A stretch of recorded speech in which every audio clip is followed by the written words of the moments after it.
UKMotorTalk.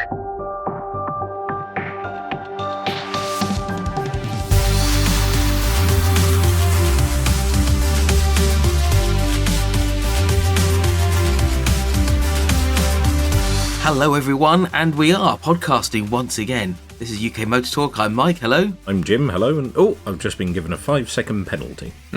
I'm Graham, hello. And for saying something completely different, you get a 5-second penalty. Oh, can I have one as well? I feel left out otherwise. Yeah, you need to do something completely different though. Who are you? Was I following too closely, or did we engage rear wheels or interlock rear wheels or something? This sounds kinky. I'm sure we'll get on to that, but about to get a 5-second penalty. Hello, Dave. Hello. Well, for the sake of the stewards, I'm not Dave. I am Mildred, and it wasn't me. I didn't do it. So, yes, there we go. How's you things? Also get a 5-second penalty for that. Right. Yes, very well, actually, yeah. We've had a couple of track days, actually, haven't we? Ooh, nice. You've been busy. We've been out and about. The Fiesta's been working hard for us over the last month, hasn't it? We've been up to sunny Donington. Well, it was sunny in the afternoon. It was very wet in the morning, wasn't it? And then we've been down to glorious sunny Goodwood, which, again, was absolutely torrential rain in the morning, but quite sunny in the afternoon. So, yes, our humble little Fiesta's been busy, hasn't it? Yeah, not bad for October. It has been earning its keep this time round. It wasn't entirely without event this time, though. You did break it again. Only slightly. I still reckon it was Bert, one of our technicians from work, who we brought along to Goodwood. And, he was up at Donington, but in his own car. It was, can I just blame it on Bert? Because it was, in much the same way that you broke the power steering system on it when you moved it out of the showroom. It was perfectly fine after I'd driven it around a track all day and then parked it up, and then you drove it for 10 seconds and broke it, which was suboptimal. But no, it did sort of half end the day being towed back round. But it was, I say I broke it. It was only the little plastic bushings that hold the gear cables onto the selectors at the front of the gearbox. So actually pop the cover off and clip them back on and off you go again. So really it's done pretty well, hasn't it, to be fair? I didn't really break it. Well, after 17 years of pure violence, those gear selector cables had decided to leave the chat.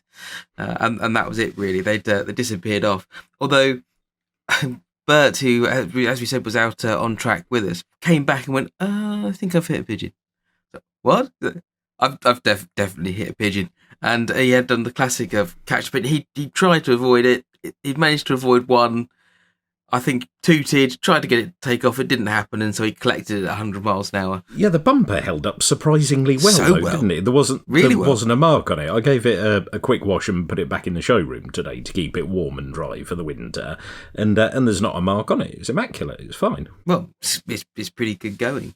But this was a track day, this most recent one, which we've done to help raise money for charity. Second one that we've done with this fantastic chap called Peter Saywell, who has a wonderful, wonderful collection of supercars, and is just a truly great man, very humble and very keen to share his passion with everybody. And part of his philanthropic work is to put on these track days at Goodwood, so he hires out Goodwood for the day, and then a number of us get to go around and also take people out as passenger rides and help raise money for the charity. This is the second one we've done. We did one for University Hospital Sussex, which raised about £15,000. Not just us, just point this out here, but the various different supercars that are out on track and people visiting.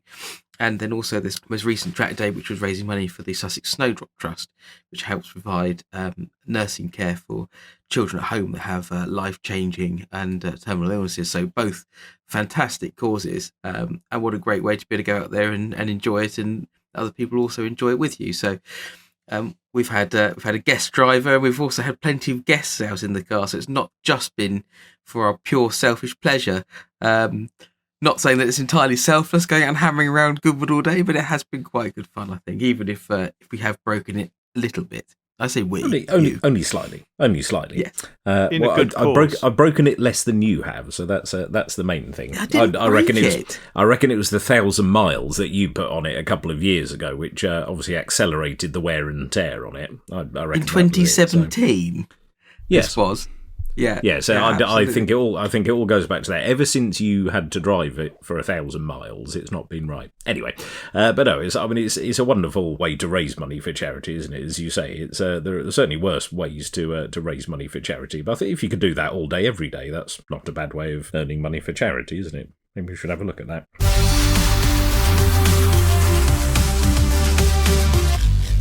from that track day that was very worthwhile to another track day. I think there was an organised track day over in America at the weekend, wasn't there? It was sort of slightly ruined by inconsistent stewardship, shall we say.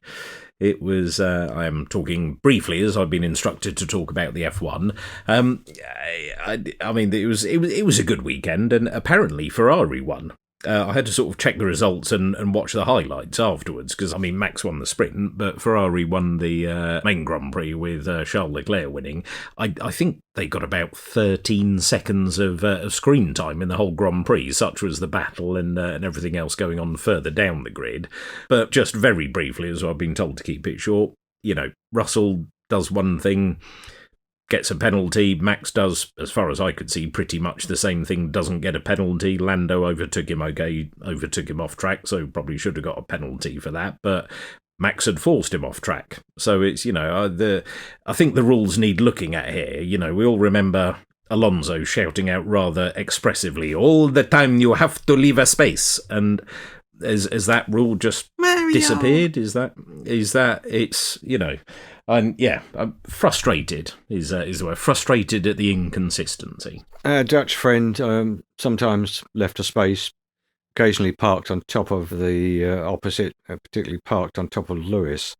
When you get as close as that, intentionally, people get hurt, things go wrong, cars break, people break. But then there seemed to be a set of rules for him and for Red Bull, and a set of rules which are different for everybody else. They almost seem to have to introduce some rules because of him, like stop moving around in the braking areas so much was a rule because of him. And it seemed at the weekend, if you didn't want to be overtaken, it was dead easy. Just cover the inside line and then just go way too fast into the corner and run the other person out of space. And if they carry on and overtake you, they'll get a penalty, or you can just bump them out. It doesn't matter if you go wide. The fact that Russell didn't go wide and Max did go wide, he clearly had no intention of making the corner. It was just, either a penalty for Norris and Verstappen in that corner, or a penalty for none of them. I think they need to have a look at this, and I don't know. Well, actually, I think the dead easy answer is gravel traps, isn't it? Just put gravel traps on the exit of every corner, and if you want to keep your foot in and hang it round the outside and you end up putting 2 or even 4 wheels in the gravel, but you can make it stick and carry on, well, it looks dramatic, doesn't it? So much as kicking up feathers at the second to last corner at Goodwood looks dramatic and exciting, then, I don't know, should we just bring back gravel traps and that's Formula 1 fixed? It's probably kinder than bringing back pigeons. Yes, that's right. You're not bringing that pigeon back anyway. You could pot roast that pigeon, but you couldn't do a lot else with it. No, I mean, even the best of Goodwood marshals would struggle to resuscitate a pigeon, I think. No, just cook it, isn't it? That's the whole idea. It was probably being served. It disappeared a few laps later, so maybe one of the marshals scooped it up and traded it in at the kennels, and it was being served up for somebody's dinner. Who knows? Seared breast of wood pigeon or something. Was there actually much of it left at 100 miles an hour? I mean, No. 100 miles an hour of Fiesta, it'd be pink mist, wouldn't it?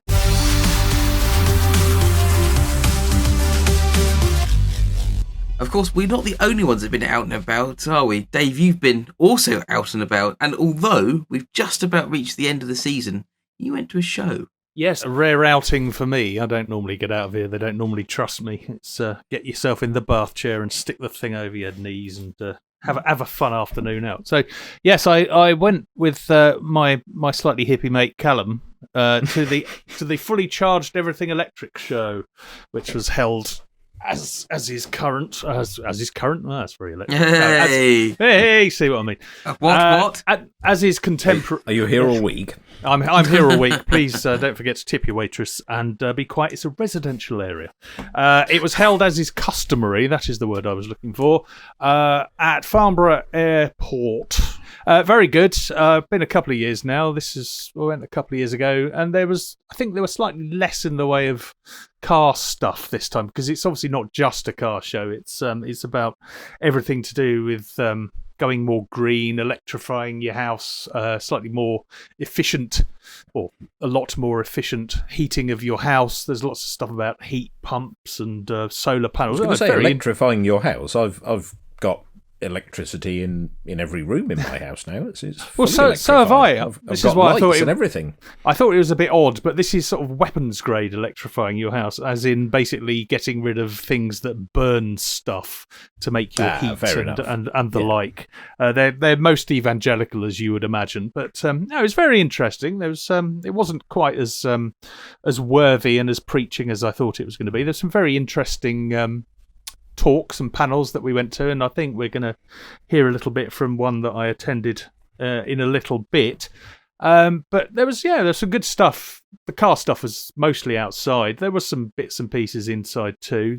Electric classic cars were there, as they were a couple of years ago. Anyone who's seen the series on Quest, the Welsh boys who stick electric motors in things, they did have a Testarossa, and I could hear, as I was walking around and having a look and filming bits of it, you could hear there were some murmurings about, oh, that's sacrilege, that taking out the flat 12 and sticking in a Tesla motor. It's not I'd agree. Quite right, is it? But I mean, No. It's one of those.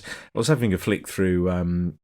I get the collecting cars email, and it's normally a Lamborghini Huracan all-wheel drive VAT qualifying. Will you be in the driver's seat? No. But I'll have a look at the pictures anyway. And there was a couple of older Ferraris in there with Classiche or Classic A or whatever the certification is, and you sort of trawl through and see all the maintenance that's been done and the mileage they've actually done, and you kind of read the description. You think, well, it's a very pretty thing, but it looks like a monumental pain to own a classic Ferrari. It just looks like a constant, and it's not even the money pit side of things that puts me off. It's the fact that it appears the thing never bloody works, and every time you drive it more than 3 miles, you need to change the cam belt and spend £4,000, and it's at the dealership for 6 months, which would probably be more irritating. So, I don't know, is an EV Testarossa or Ferrari a good thing? No, it's not, because it loses the drama, but it does mean the thing would actually work when you turn it on most of the time. So, I don't know, but it's half the fun that it doesn't work when you turn it on most of the time. I'm not sure. Maybe I need to win the lottery and buy a few classic Ferraris and then report back. I did see on an auction site I was looking at today a Ferrari 456 GT. I think it was a GTM, which has long been one of my favourite Ferraris. It came with a very interesting description. Yes, like you, Jim, I read all the descriptions. And it said, doesn't suffer from the usual faults of sticky switches, sticky windows, and it listed all of the things that are common with 456s. Well, I only drove a couple in period, and they were brand new, and they were straight out of the factory fleet. So, they were sort of perfect. But then I guess if you own one and experience all of the things that was being listed as fairly common faults, you might be fairly irritated, which actually then brings me on to the story of how Lamborghinis came to be, wasn't it? Because Ferruccio Lamborghini went to Enzo Ferrari and said, I'm not happy with the car I just bought off you. It keeps breaking down, etc., etc. What do you think I'm going to do about it? Tough. Go away. So he did and started building Lamborghinis. So having practiced on tractors, he started building sports cars, very desirable ones too. So are you suggesting that what we should do if we're not happy with our classic Ferraris, go and create a rival supercar manufacturer? Well, he did very successfully. Well, this can only go well. So if you'd like to sponsor us, send a cheque for, what are we going to need, £4 billion, I would have thought. No, I think that would cover it for the initial for £4 outlay. billion to UK MotorTalk Towers. It'll get us started. I have nothing but admiration for small and niche sports car and I'm not sure supercar necessarily, but certainly high-end sports car manufacturers that appear and produce very, very low volume, very bespoke cars. And there are still a few going. I mean, we were on track with I think it's the Nichols, which creates this fantastic racer in the spirit of sort of like a Jaguar. Sort of D-type, I guess, is probably relatively close. Seeing D-type, that's a very swoopy, open top. And you think that's the amount of effort and time and investment that's required now to build a car is huge, isn't it? Absolutely huge. And people are entirely unforgiving of things like, oh, well, if it's cold, it doesn't idle properly, or everything has to work properly all the time. Jump in, turn the key, and away you go. And so a sticky switch, probably not acceptable. And yes, they do go particularly sticky, don't they? The old Ferrari and Fiat switches, I think, do as well. But certainly that era of Italian switchgear isn't the most robust. Yeah. See, I don't think things like that would bother me. It's the things that mean it breaks down or stops working or, doesn't start that would irritate me more, I think. But you can get that with modern cars, can't you? And, if the electronics don't like something, then it will just sit there quite happily and do nothing, and you can't even fix it with a spanner and some parts at the roadside, can you? Well, I like the idea of electrifying cars that sort of need it, but the whole thing about Ferraris is generally the engine is the heart of it. It's the drama, it's the excitement, the noise, the vibration, and lest we forget the harshness. But it's all part of the experience. It's part of the joy of the thing. By sticking in a Tesla motor in the back, the thing's going to be far more efficient, and it's going to go probably a damn sight quicker. But where's the joy of just going whoosh? You want it to be accompanied by the 12 cylinders screaming away as you sort of go round mountain passes or take it through a tunnel or something. Going through, I don't know, even the tunnel down the A3 or something, which isn't your normal hunting ground for a Testarossa, I imagine, but enough people go down there unleashing the noise and then slowing down again just to stay underneath the average speed. You're not going to do that in a car that's had a Tesla motor bolted in the back. The whole thing. Yes, there are cars that should be electrified. They'd be far better. The DeLorean, for an example, we've said this so many times. That's the perfect candidate. Stick an electric motor in that, and that's what it should have had from the outset. The engine in that was basically, that'll do. It's a V6. It comes from Peugeot, Renault. Whatever. It'll keep it moving. It'll do. But the electric motor in that basically plays also to the whole sort of 88 miles an hour. You're on fire and you're going back to the future. It's sort of in the right ballpark. But taking the engine out of the back of a Testarossa, unless it's gone bang and you still desperately want to drive that car, I personally think it's a bit of a sacrilege. Completely agree with you. I think the best sort of compromise position I heard was Aston Martin Works, which will take out your engine and gearbox and replace it with electric motors to your specification, but it will then restore the engine and gearbox and carefully store it for you for whenever you do want it put back in, or even if you want it put back in on special occasions. The option is there. They'll look after it for you, which is, I think, if you can afford it, is a good solution to a classic car. It's a brilliant idea. I mean, one of the panels involved none other than Andy Palmer, formerly of the Aston Martin family, and plenty of others. He's got quite the history, as he said. I mean, he's been with Austin Rover Powertrain, and for many years was with Nissan. So he's got quite the broad brush. They were talking about whether, as we are now. Guy. Yeah, he is, and he was very interesting to listen to. I was very glad I had the opportunity.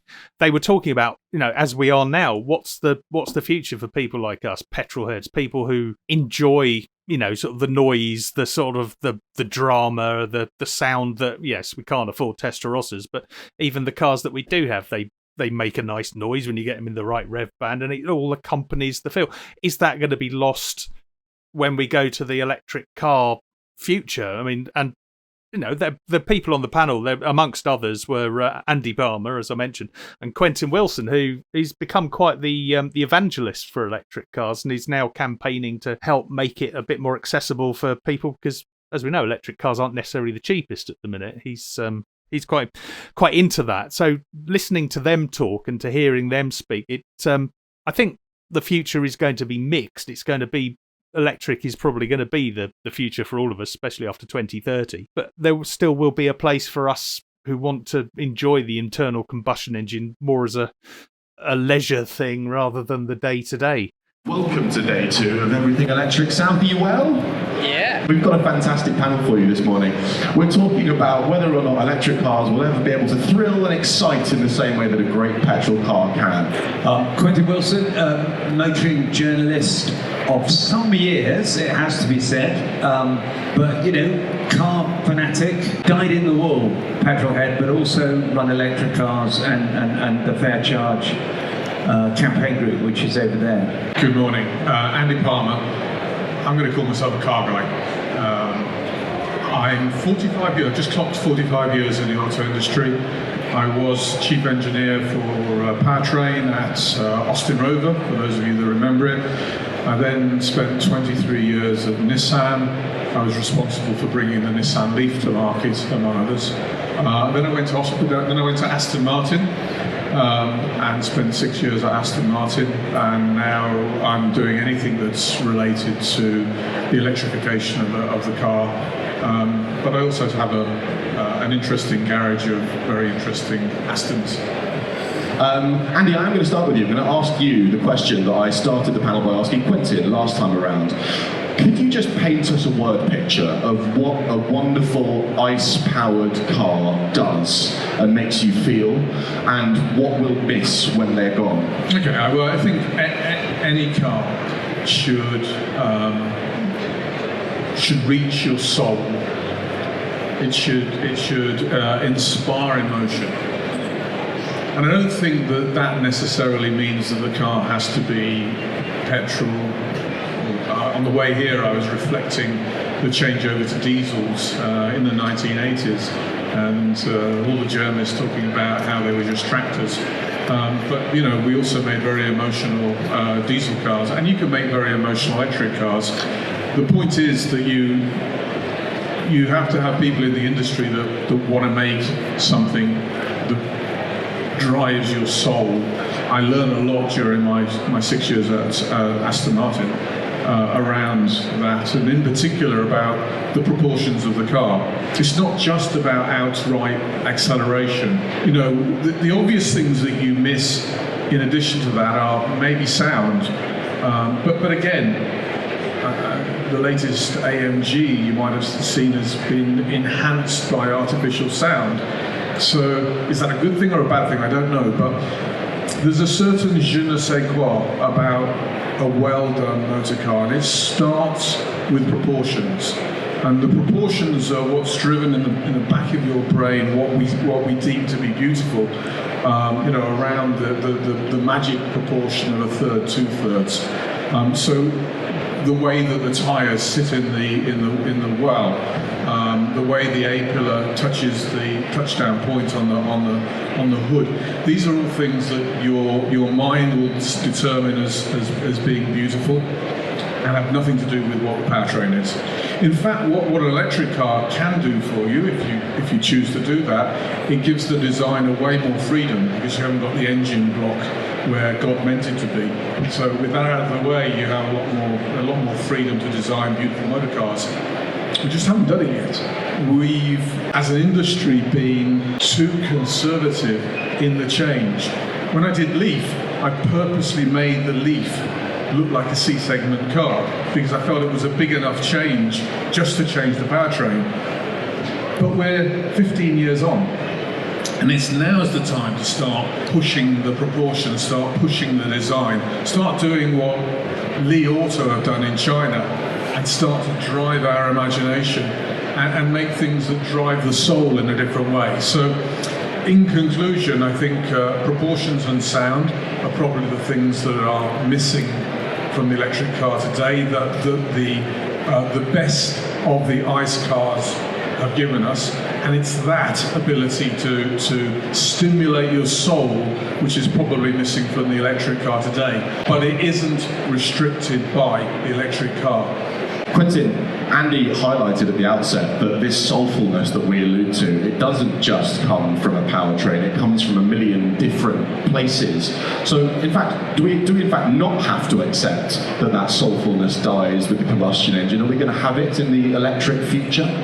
Yeah, I mean, I think the first thing to say is that the world will carry on with a mix of electric and combustion cars, and we can all coexist quite happily, and nobody's going to ban combustion cars. So that kind of outrage that we hear on social media is not justified.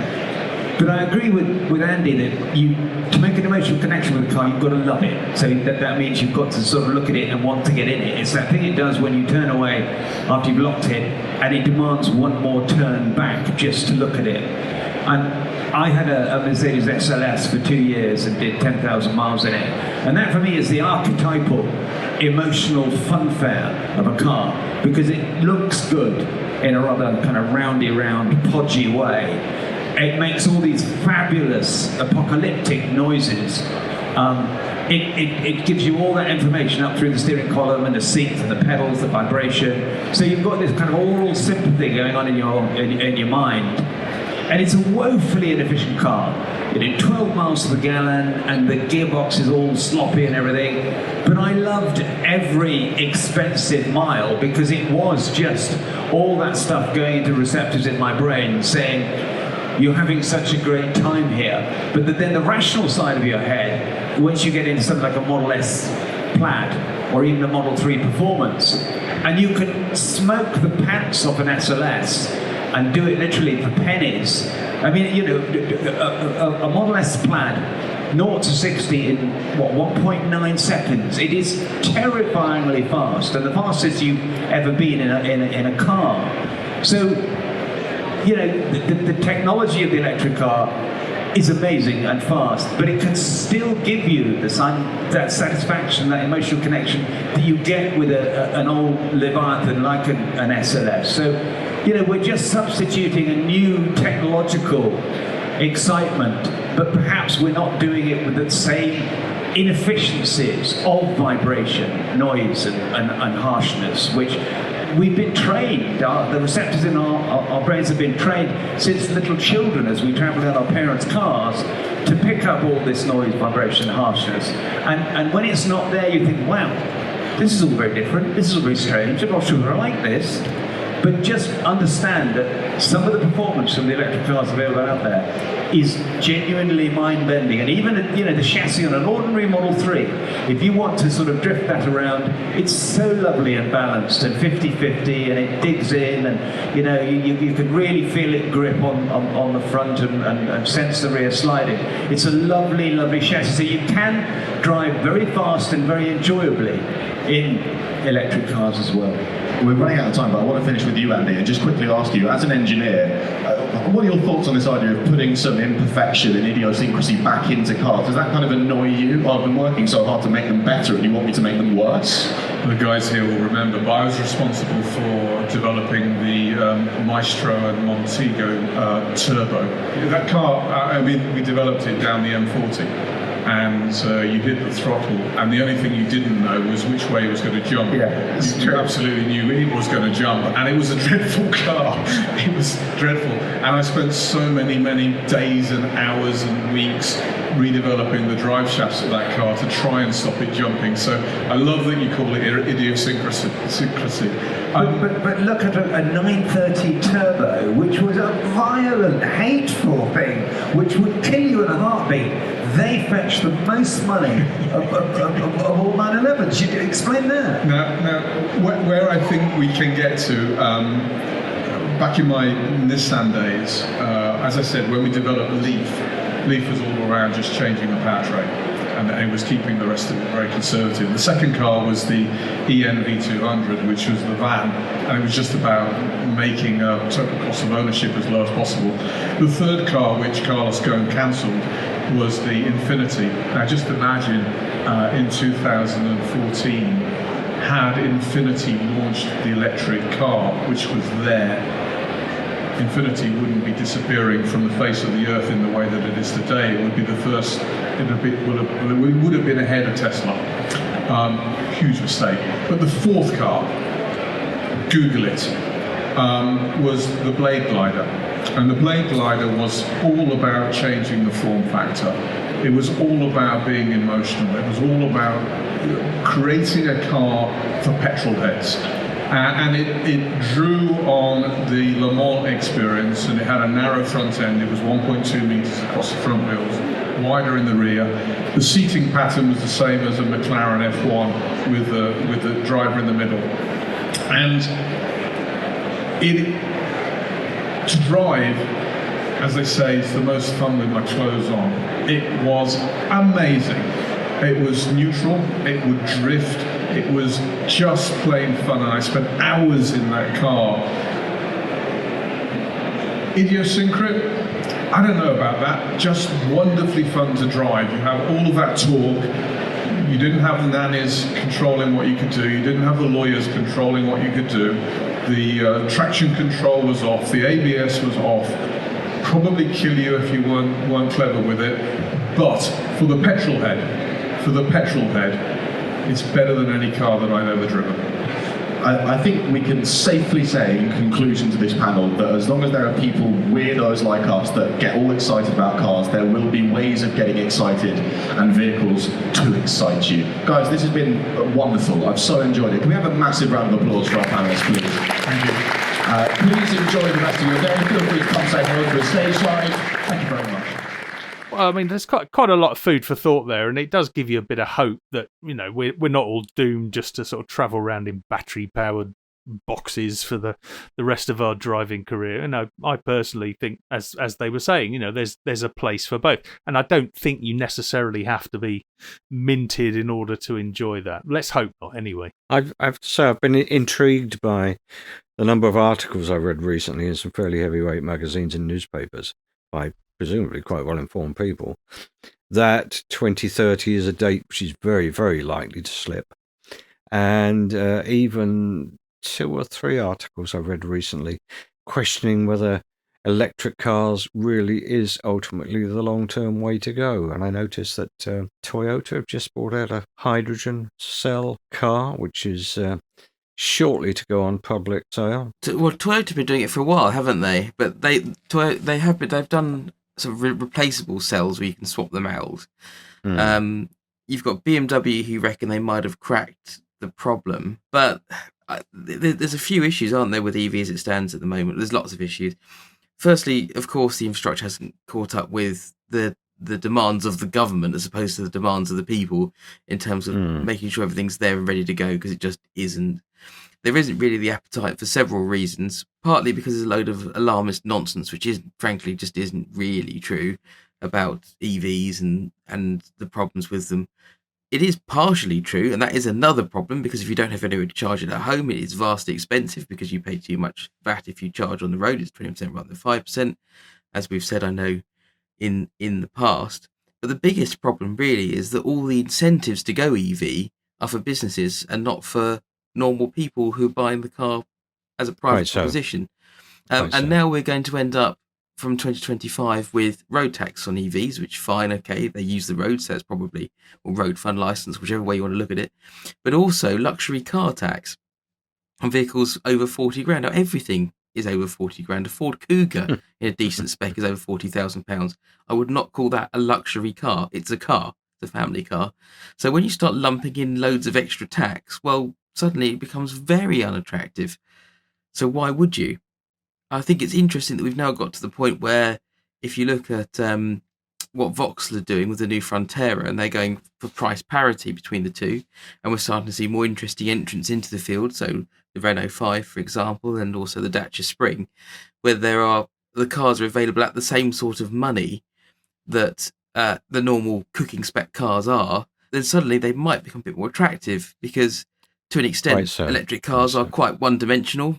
An electric SUV is very similar to another electric SUV, although it doesn't necessarily need to be that way. I mean, the Ioniq 5N, which we drove, which was excellent fun with the paddles and the simulated gearbox, added a lot more interest and fun to it by effectively making an electric car worse, because you'd have to change, well, theoretically you'd have to change gear, and you had rev limiters and bits and pieces, which would really slow it down, but it just made it more interesting. Whether these homogeneous one-dimensional EVs are going to be particularly attractive to people, I don't know, but they need to either be cheap or really good and really interesting. They can't be just average and expensive, because no one will be interested in them at all. That's well put, Michael. That's maybe a true argument from the point of new EVs, but of course one thing that has happened with EVs over the last year or so has been cataclysmic depreciation.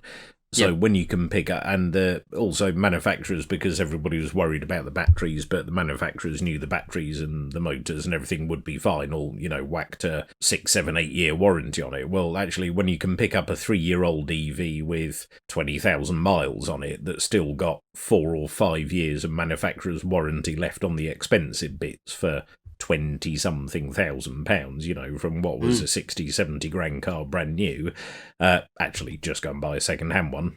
And then also what you're doing is buying one that was registered before road tax on EVs became a thing, so it's no road tax. So there we go, buy a second-hand one. So why wouldn't you exactly? Well, again, this problem how it has been created to an extent by the government and by the fact that as a business, the people that would buy the EVs, and bearing in mind that because manufacturers have forced to sell so many that loads of manufacturers, or probably the dealers that have been lumbered with the things, have had to self-register a load, that when these suddenly become at the end of their term and are released back into the wild, they've effectively flooded their own market and so depreciated themselves. So Even more so. Yeah. yes, so they've knackered it's just themselves. a self-fulfilling cycle, isn't it? It is a self-fulfilling prophecy. On the other hand, go out and buy yourself a 40 grand Taycan because that's exceptional value and is relatively interesting. Why not? It is, isn't it? I think. Still a lot of money though, isn't it? 40 grand. Just a thought that pops into my head, and a moment of speculation. Think of an EV that might be a classic in 20 years' time. I think, Tesla Roadster. yeah, and I think probably the Renault 5. I think that's before it's even hit the, I can see hit that. the deck. I can see that. I can imagine that being a cult classic. It has the appeal now that, for me, the BMW Mini had when it was launched in 2001. There was a certain cool factor, wasn't there? A bit of credibility to having something that was funky and a bit different, and with for its time, a relatively classy interior and relatively good fun to drive. So I think that has genuine potential, and it's probably, unless you're a real Tesla enthusiast, and I know lots of people are, and I can kind of understand why you might be, I think it's actually a car that has mass market appeal. Whether you like it because it's a nice piece of design, or whether you like it because you like the idea of having a small EV, I think people will buy it not because it's an EV, but almost in spite of the fact it's an EV, because I just want a Renault 5. And I think that if that does play out the way that I think it does, they've pulled an absolute masterstroke there, Renault. At the show, there were a number of examples of the 5, including the Alpine version as well, and they were absolutely mobbed. Everywhere you went around them, there were people basically queuing to have a look inside, lift the boot, have a look inside of it. It was really heartening to see, and I think there's going to be a fair bit of nostalgia factor going on there, as there probably was, and that BMW played upon with the original new Mini. I think Renault are going to absolutely clean up with this thing, in the same way I think Fiat did with the original 500, in the same way of the Mini. Fiat aren't doing quite so well with the electric 500 because the thing's been around for so long, and it's just the electric version of what's been on the road for the last 15 years. I think Renault are coming at this with a clean slate, and they're going to absolutely clean up. I'll probably have to eat these words, but from what I saw at the show, and the heartstrings that I felt being pulled, I mean, obviously I knew loads of people that did have them, and it looks fantastic. It's just the right proportions, it's the right shape, it just evokes an era. I mean, I owned a Renault 5 actually. My first car was a Renault 5. It was a crappy R-Reg one, and the thing collapsed after 6 months, but I did have one and I loved it all the time it was working, and it was my first car, so perhaps that's what's piquing my interest. But yes, I think they're going to do really well with it. The other thing is, what small cars are there now? What can you actually buy? Because, well, there's the Suzuki Swift, there's the Clio. I mean, the micro cars have pretty much disappeared, haven't they? So, like, the Toyota Aygo is almost in a class of its own. The i10 is potentially disappearing off into the ether. There's not a lot out there. So I think if you want a small car that's attractively priced, because these things I think are going to be about 23 grand and up, but even the most expensive one of those is going to be cheaper than the cheapest Mini electric. There's not much out there in terms of competition. There's certainly, for my money anyway, not so much out there that's as attractive as a small car. If you want a small new car, what can you buy out there for that sort of money now? Not a lot. You're absolutely right. Not very much at all. It's a shrinking market, and the car market, all of the cars are moving up size. So all the bands that we were used to, everything's moved up at least one band in the last few years, and of very small cars there are very few. The Renault 5 is going to cost about 23 to 25 grand entry price, and I doubt that'll be negotiable, because I think they're probably going to try and build as many as they can make, but I still think that supply is going to be outstripped by demand. I really do think they're going to want to sort of ramp up production on these. I mean, it still seems a huge amount of money for a little car, but when you consider that, as we were saying earlier, I mean, 40 grand is almost entry level for the vast majority of the rest of the gamut these days, which makes things like the Dacia look ridiculously cheap. And there was one of those at the show which looked teeny tiny. That thing really is small. It's deceptive. Dirt cheap, and I like the fact actually Dacia are very clever. They're playing on the fact that it only does a limited amount of miles. They're going to keep this in the city. That's what it's for. And they're saying now you can afford it. Is that what you want it for? Brilliant. There's your car. Very, very clever, and that's very indicative of Dacia's very sort of down to earth marketing strategy. But interestingly, parent Renault coming on the back of that with something which isn't actually stupidly expensive for a brand new car, albeit especially one that's electric, which, as we're all conditioned to believe, are out of reach, expensive, and we can't afford them. Interesting one, certainly. Yeah, and that's the thing, isn't it? You don't want a humdrum EV. This is the opportunity to buy into something that is a nice thing. And if you've got to spend that amount of money on it, and it is a chunk of money, you want it to be a nice thing. So it suddenly makes a lot more sense. The Spring, the 15 grand Spring, in my mind, because I still think it's a reasonable amount of money, that it is kind of like being able to buy a 7 grand Picanto, isn't it? A few years ago, it's that same sort of level, but just moved on for modern pricing. It's lovely. I really liked it. The one they had there was marked as a prototype, which was interesting. They're not actually on sale yet, are they? Forgive my ignorance. I don't think they're actually on the road yet, or are they? I haven't seen one. Well, we know they've been doing the press drives, so that's happened. But I don't think that you can physically own one and drive one right now. No, I thought not. No, it was nice to see it. It's a lovely little thing. It's cute, and I think that's that's what you want for a city car, isn't it? Cute. Anyway, if you want to see more of this, make sure you head over to our YouTube channel. We are at UKMotorTalk on YouTube, where you can see a bit more of what Dave's been up to, specifically with this, not necessarily everything else in his life. Well, at the risk of getting a 5-second penalty for leading us out of this podcast, I'm going to risk a 5-second penalty and lead us out of this podcast. So I've been Jim. Thank you very much for listening. I've been Mike. Thanks for listening. Goodbye. 5-second penalty. I'm not going to bother. I can't afford a 5-second penalty. And from the gravel trap, it's Dave. Take care, and we'll see you next time. Bye-bye. Bye-bye. UK Motor Talk, a First Take Media production. 5-second penalty.